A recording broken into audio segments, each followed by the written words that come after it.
आइए हम लोग शुरुआत करते हैं ग्रामर से। और ग्रामर से ही शुरुआत करके हम लोग धीरे धीरे स्पोकन पर भी जाएंगे। लेकिन अभी फिलहाल हम लोग ग्रामर देखते हैं कि ग्रामर होता क्या है। आइए देखते हैं ग्रामर क्या है।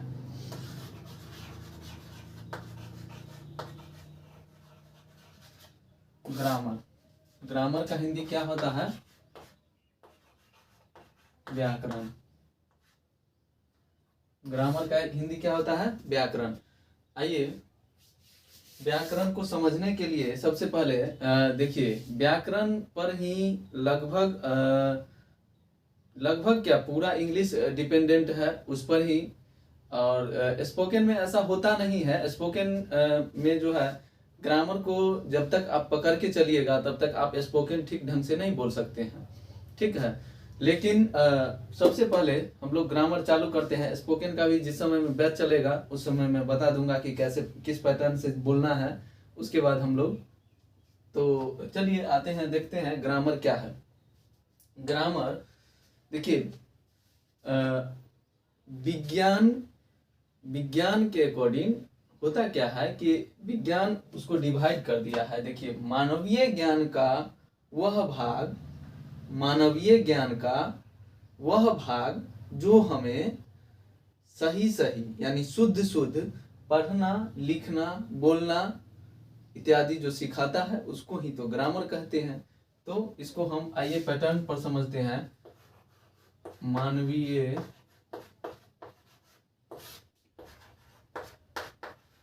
ज्ञान का वह भाग मानवीय ज्ञान का वह भाग जो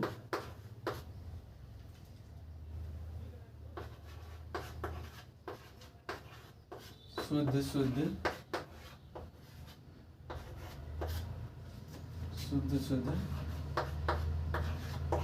बोलना, कॉमा, लिखना तथा पढ़ना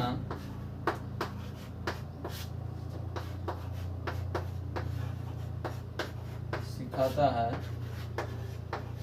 उसको ही तो ग्रामर कहते हैं। ठीक है। ग्रामर किसको किसको कहते हैं? जो हमें शुद्ध शुद्ध बोलना, पढ़ना, लिखना इत्यादि जो हमको सिखाता है उसको ही क्या कहते हैं? ग्रामर कहते हैं। ग्रामर देखिए, ग्रामर कितने टाइप्स का होता है आइए देखते हैं।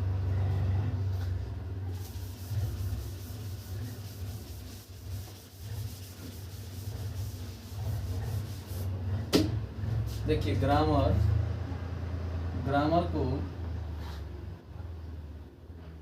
5 भागों में बांटा गया है। कितने भागों में? 5 भागों में इसको ग्रामर को बांटा गया है। फर्स्ट देखते हैं,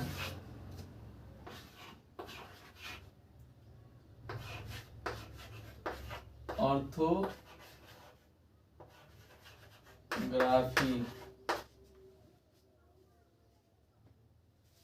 सेकेंड है ऑर्थोग्राफी।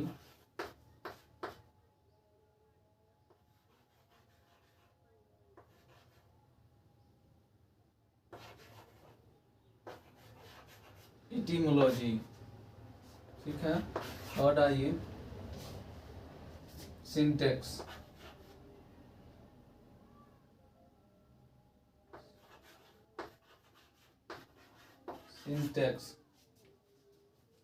फोर्थ आइए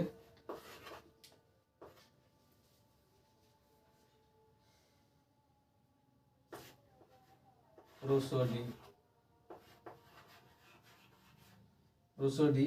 एंड 5 में आइए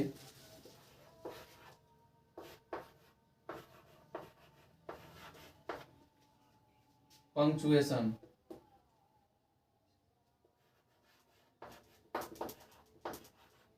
TION PUNCTUTION पंक्चुएशन। ऑर्थोग्राफी वर्ण विचार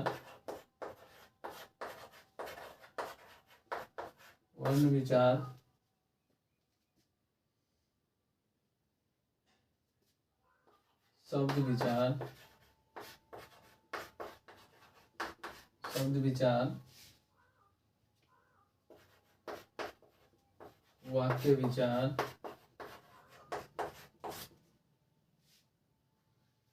बोलते हैं पंक्चुएशन, छंद विचार, छंद विचार, पंक्चुएशन चिन्ह विचार।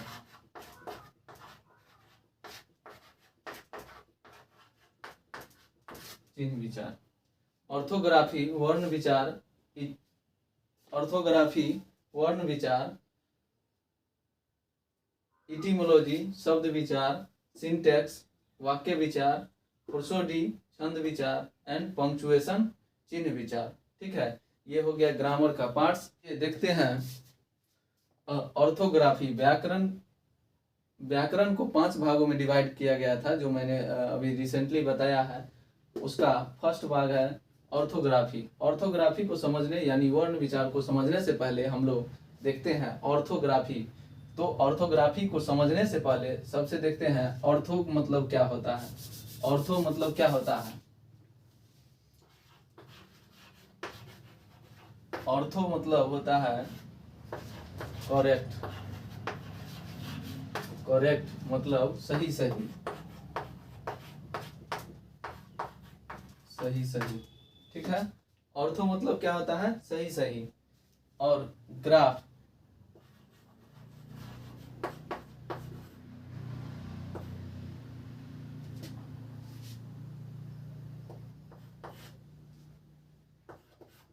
ऑर्थोग्राफी, ऑर्थोग्राफी ग्राफ मतलब होता है, ग्राफ मतलब होता है स्टाइल ऑफ,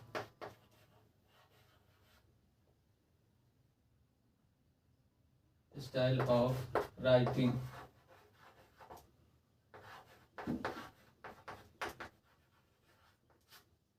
राइटिंग यानी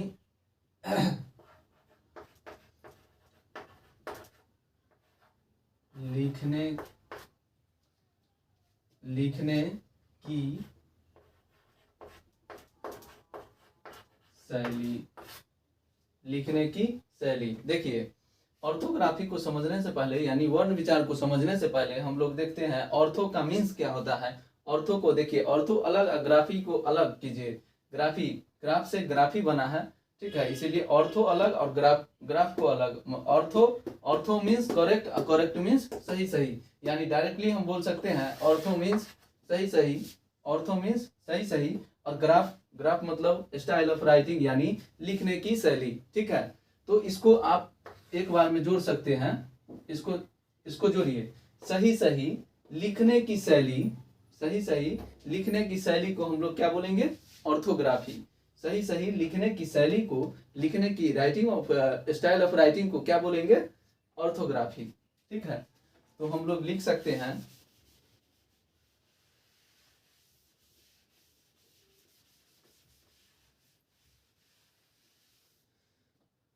ऑर्थोग्राफी व्याकरण का वह भाग, व्याकरण का वह भाग, वह भाग जो हमें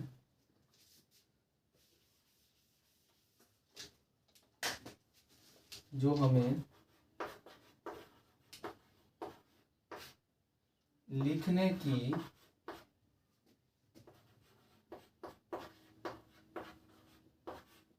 शैली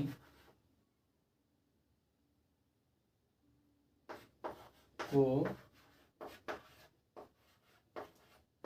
शुद्ध करता है। व्याकरण का वह भाग जो लिखने की शैली को शुद्ध करता है, उसको क्या बोलेंगे? That is called orthography. उसको हम क्या बोलेंगे? ऑर्थोग्राफी यानी वर्ण विचार।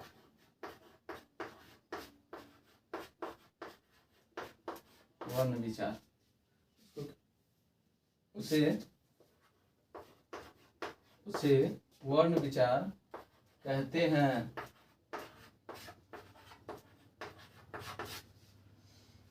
दूसरा है इटिमोलॉजी। ऑर्थोग्राफी बता दिए है, इटिमोलॉजी।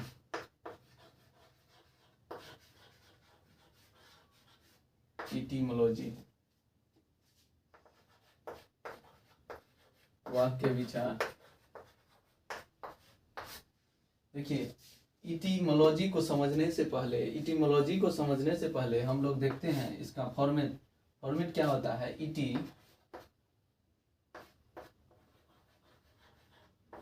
इटी से बना है इटमॉन, इटमॉन का मतलब होता है शब्द या वर्ण। इटमॉन से क्या बना है, शब्द या वर्ण, ठीक है। लॉजी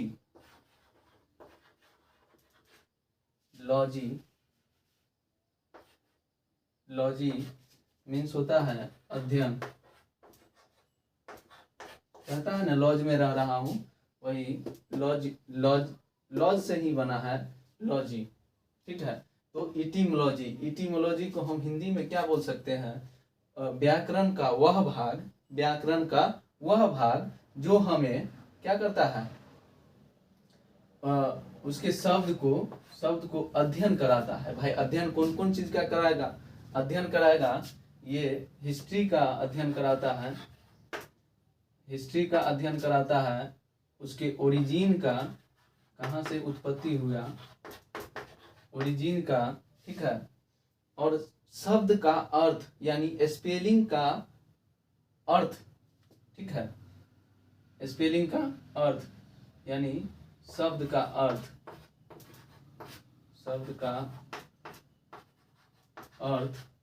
ठीक है।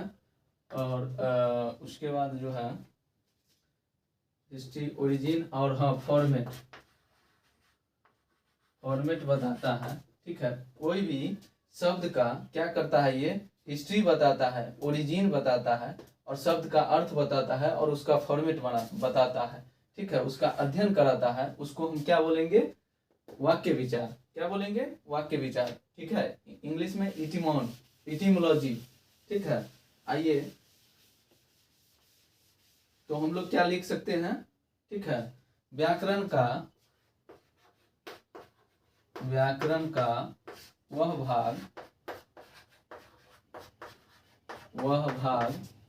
जो हमें ओरिजिन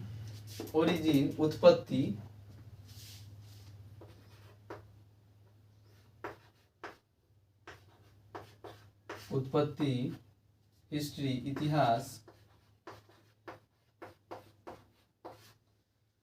इतिहास, उसका फॉर्मेट यानी पैटर्न बोलिए ना, खाका,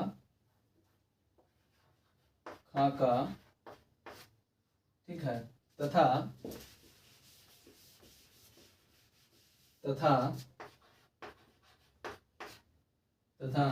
शब्दों का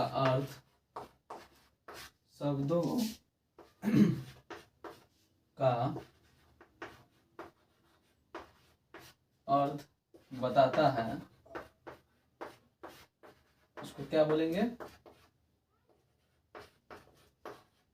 उसे क्या बोलेंगे, इटीमोलॉजी बोलेंगे, ठीक है। यानी वाक्य विचार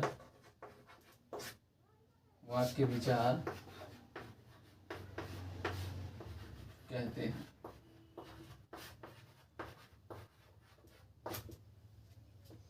आइए नेक्स्ट देखते हैं, यहां तक हो गया। आइए नेक्स्ट देखते हैं,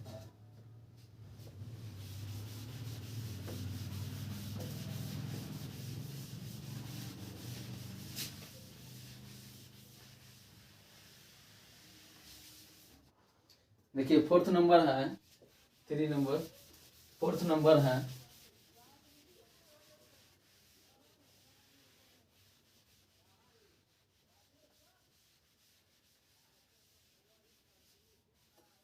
प्रोसोडी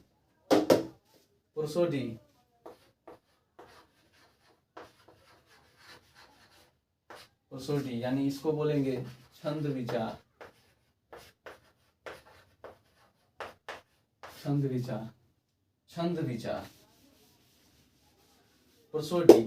प्रोसोडी क्या होता है, ये जो है पोएट्री का क्या रूल्स होना चाहिए, पोएट कैसे लिखना चाहिए, ये उसके बारे में बताता है, तो उसको हम क्या बोलेंगे? व्याकरण का वह भाग, व्याकरण का वह भाग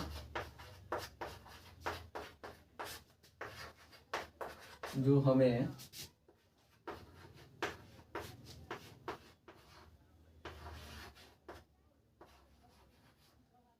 पोएट्री, कविता,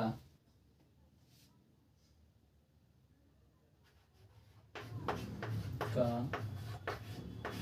सही उत्भेद बताता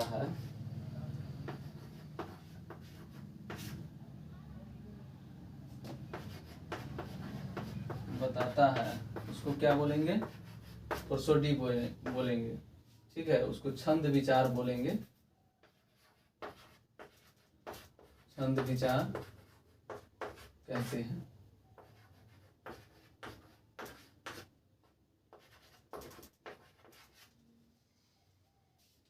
ठीक है, आइए नेक्स्ट देखते हैं 5 नंबर। नेक्स्ट है, अरे नंबरिंग यहाँ गलत हो गया था, नंबरिंग जरा सही कर लेंगे। ये 4 नंबर होना चाहिए था, ये 4 नंबर होता। ठीक है, ये 4 नंबर होता। अब आते हैं 5 नंबर पर। ठीक है,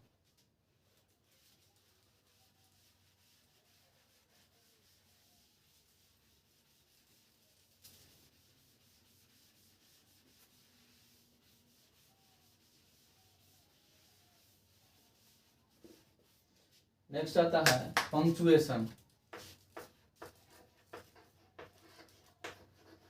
UTION,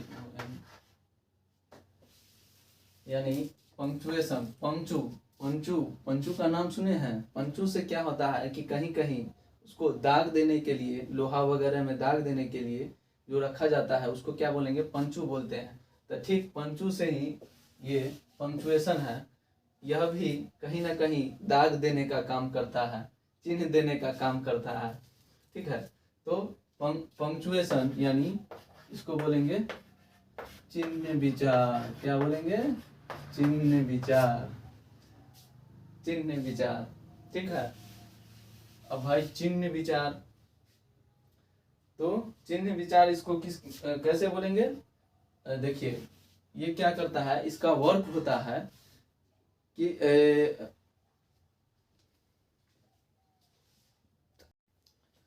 देखिए पंक्चुएशन, पंक्चुएशन का मतलब ही होता है, पंक्चुएशन का मतलब चिन्ह। ठीक है, तो पंक्चुएशन मतलब इसको बोल सकते हैं व्याकरण का वह भाग, व्याकरण का वह भाग। पंक्चुएशन से ही क्लियर है चिन्ह। ठीक है, तो व्याकरण का वह भाग जो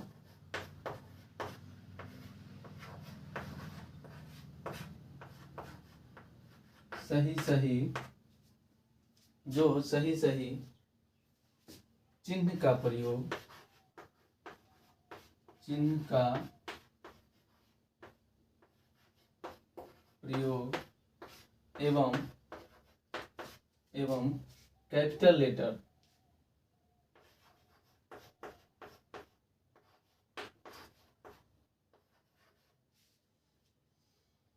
कैपिटल लेटर। ठीक है, जैसे कोई भी नाम लेते हैं तो वहां पर कैपिटल लेटर का यूज करते हैं। ठीक है, कैपिटल लेटर एवं सही चिन्ह का प्रयोग एवं कैपिटल लेटर का प्रयोग दर्शाता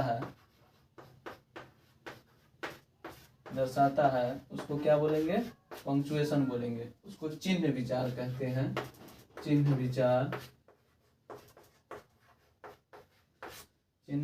कहते हैं।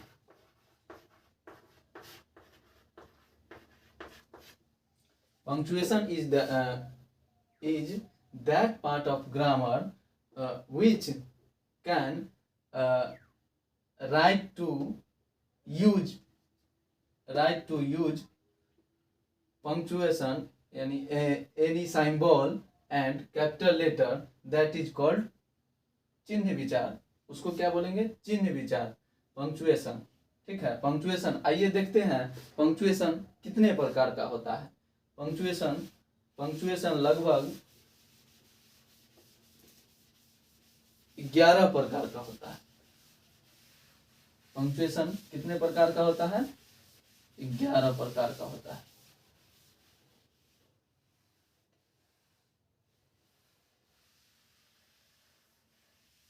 पंक्चुएशन कितने प्रकार का होता है? 11 प्रकार का होता है। आइए फर्स्ट देखते हैं। 11 पार्ट को मैं लिख चुका हूँ। आइए इसको एक बार समझा देते हैं होता क्या है। देखिए फर्स्ट है फुल स्टॉप। फुल स्टॉप यानी पूर्ण विचार, पूर्ण विराम है फुल स्टॉप, पूर्ण विराम। पूर्ण विराम को क्या करते हैं? एक सिर्फ ऐसे करके एक गोल दे देते हैं। ठीक है। दूसरा है कॉमा, COMMA, कॉमा, अल्प विचार। अल्प विचार को क्या करते हैं? सिर्फ कोई भी वर्ड लिखते हैं तो नीचे से इस तरह से एक पार्ट दे देते हैं, बस वही पार्ट है कॉमा, अल्प विचार, अल्प विराम। ठीक है। 3 नंबर में है कोलन, मतलब अपूर्ण विराम।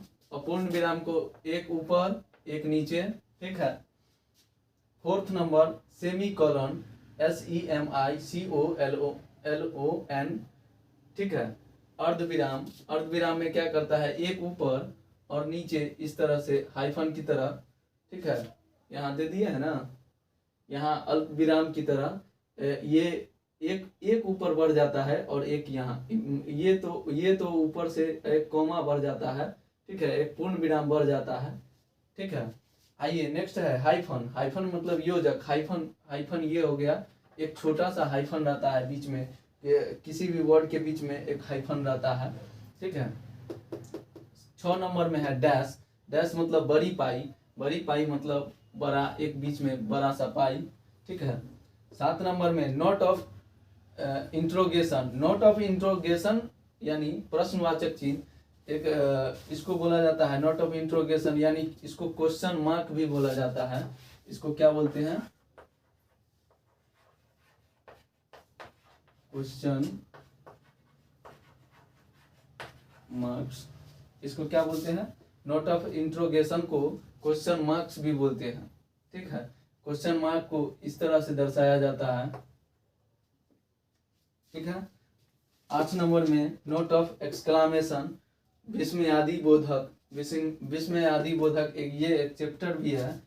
ये हम लोग आगे पढ़ेंगे। ठीक है। इसको इस तरह से इंडिकेट करते हैं। ठीक है। 9 नंबर में एपिस्ट्रॉफी। एपिस्ट्रॉफी यानी संबंधवाचक चिन्ह। संबंधवाचक चिन्ह एपिस्ट्रॉफी। देखिए एपिस्ट्रॉफी कभी भी लगता है तो एपिस्ट्रॉफी भी पढ़ाएंगे हम लोग।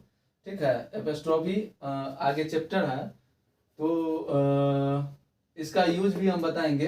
एपिस्ट्रॉफी एस लगता है। ठीक है, जिससे का प्रयोग होता है। तो एपिस्ट्रॉफी में कोई वर्ड लिखाता है, जैसे सीता, यहाँ पर एस एपिस्ट्रॉफी जो लगा है इसका मीनिंग होता है सीता का। ठीक है, तो ये हम लोग आगे पढ़ेंगे, बने रहिएगा। ठीक है।